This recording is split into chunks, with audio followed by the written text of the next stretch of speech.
This is not going to be easy. You get a little older, you get a little confused now and then. You know, I still am confused why, like, a U has to be after a Q. Like, you don't know it's a Q, you gotta have a little signal, you know. Like, who was like the first guy that decided that a potato was okay to eat? You pull it out of the ground, it's all dirty. I get confused why they call it a pair of pants. It's only one. Now, you know, you say it's got two legs, but you don't have a pair of shirts on. But I'll tell you this, what I'm not confused about is that I'm only one spoke of the wheel. You go through events and programs and times in your life, and you're never alone. We were fortunate, I think the wrestlers know how fortunate we were to have great parents in our corner, great administrators, great assistant coaches, great presidents of our wrestling clubs. You know, we had socials, aftermath socials, people that put, you know, our tournaments together, people that had no association as far as a son in the program. Guys from Burger King. You know, we had that great Burger King tournament for so long. Win by a pin, get a Whopper. Win by a decision, get a hamburger. It's pretty nice. Nothing says wrestling. You know, and I know nowadays they politically correctly, it's mat stats, but we had mat mates, and all the work that they did behind the scenes, the scrapbooks. And I was telling the kids at Lake today, I said, I can remember it was at Lake, the girls actually set the mats up in the gym and they put it away at the end of the match, you know, along with all the stats. So there's, you know, again, I'm only one spoke. You have to steer a little bit now and then. But I'm blessed to have so many people in my life to get me to this point. You know, you go back, you know, right to the beginning, you know, mom and dad. And dad working a lot of jobs.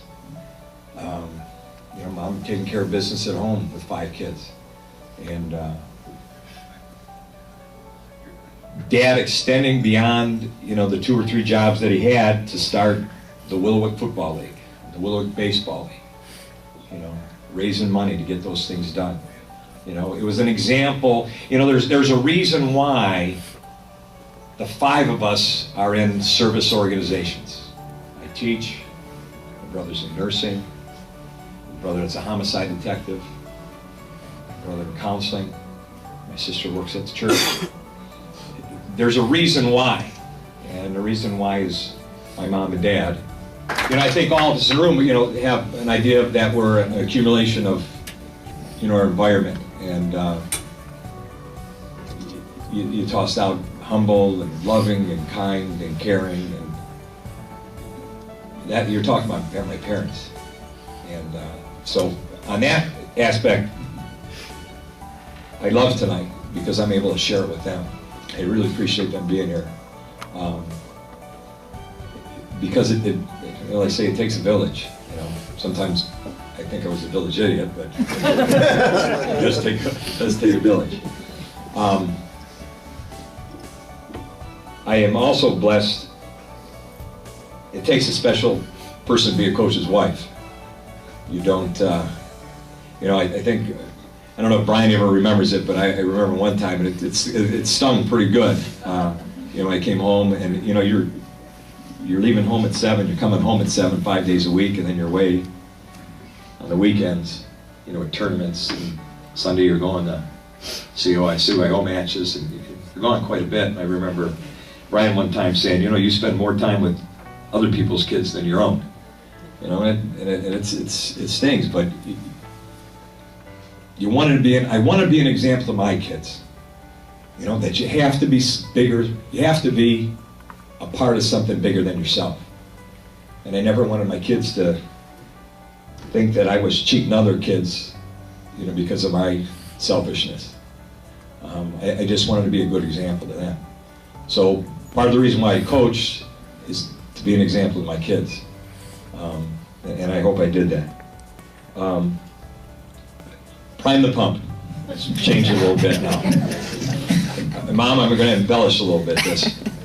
But I always told the kids, you never know. You go to those, now, well, there's not too many people my age there. But we used to go to the park and play and have a little picnic, and you used to get water from a pump. You have to go and have the lever and you pump it up and down. And I always ask the kids, how many times do you have to pump that thing before it gets water out? 2, 3, kids say yeah, 3. So you really don't know. But that's the idea behind athletics. You don't know. Every day you come in the room, right, and you have to put forth the effort. I'm not getting results. You don't know. You got to keep priming the pump. I remember going to the park. My grandmother sent me off to the store. As a story, I would tell it. Everybody was playing. She'd pick me out. Everybody was still playing, and she'd say, "Hey, fill the bucket up with water." So I go and I start priming that pump and priming.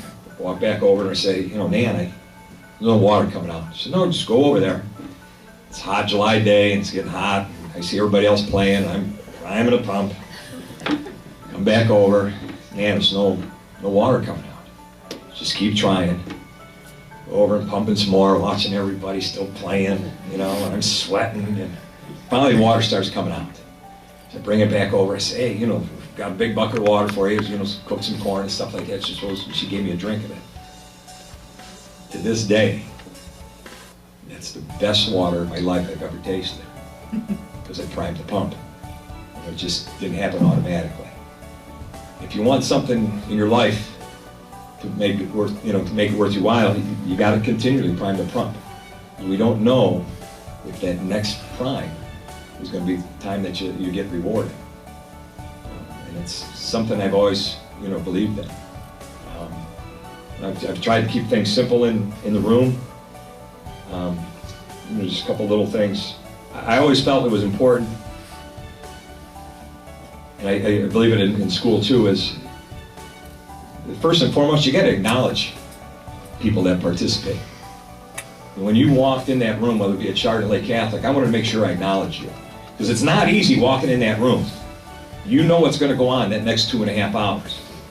Sometimes it's not pretty, and it's definitely not easy. And sometimes the rewards aren't going to be seen immediately. So you better acknowledge the people that are there, because they're making a commitment. You have to acknowledge their contributions. So when there is something good that happens, you got to acknowledge them.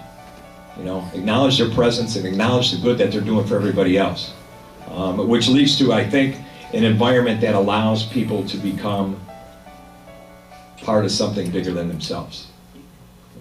Some of the greatest joys, I remember kids walking off state titles and things like that, is the joy not only in themselves and their parents, but their teammates, because they knew they were a part. They helped them become that state champ.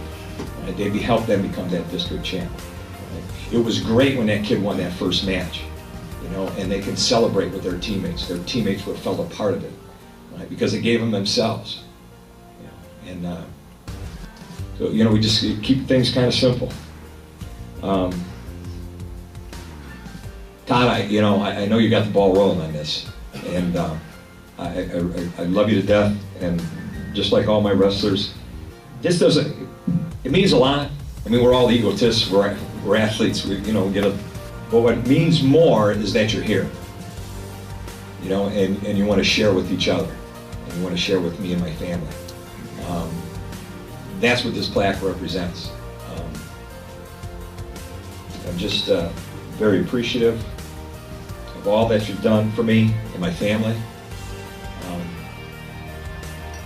I got my high school coach here, my high school teammates are here.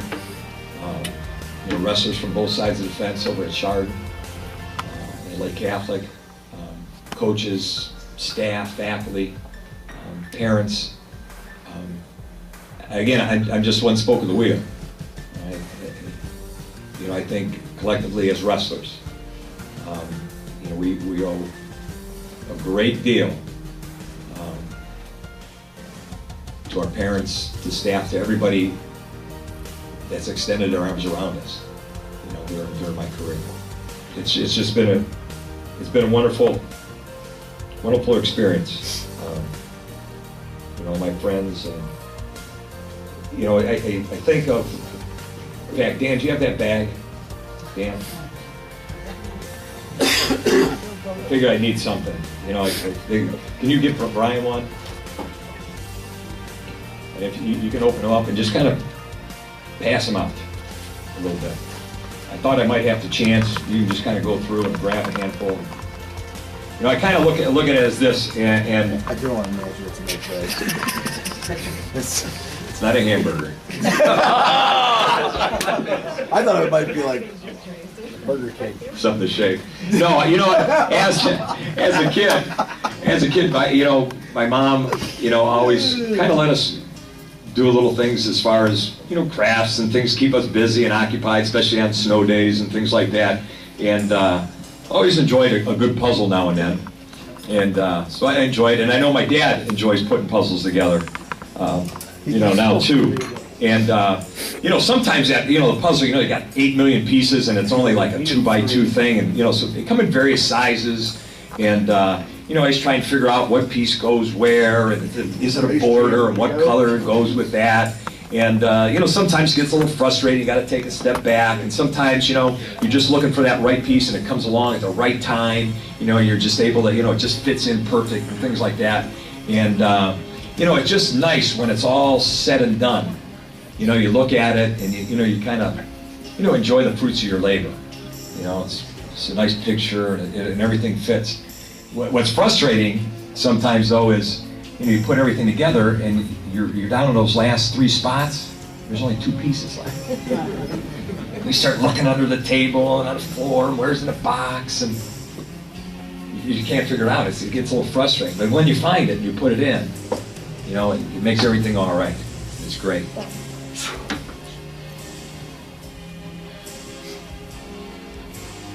Those puzzle pieces represent you in my life. Every one of you has a piece of me that makes me whole. It makes me who I am. And it drives me. And it inspires me. If you're not in my life, there's a piece missing. I appreciate everything you've done for me in my life. Like I said, if your piece is missing, that picture is incomplete. And I really appreciate everything that you've done for me. I just can't go on without teaching a lesson, though. Please remember, all right, with that piece of puzzle, that your piece also belongs to somebody else.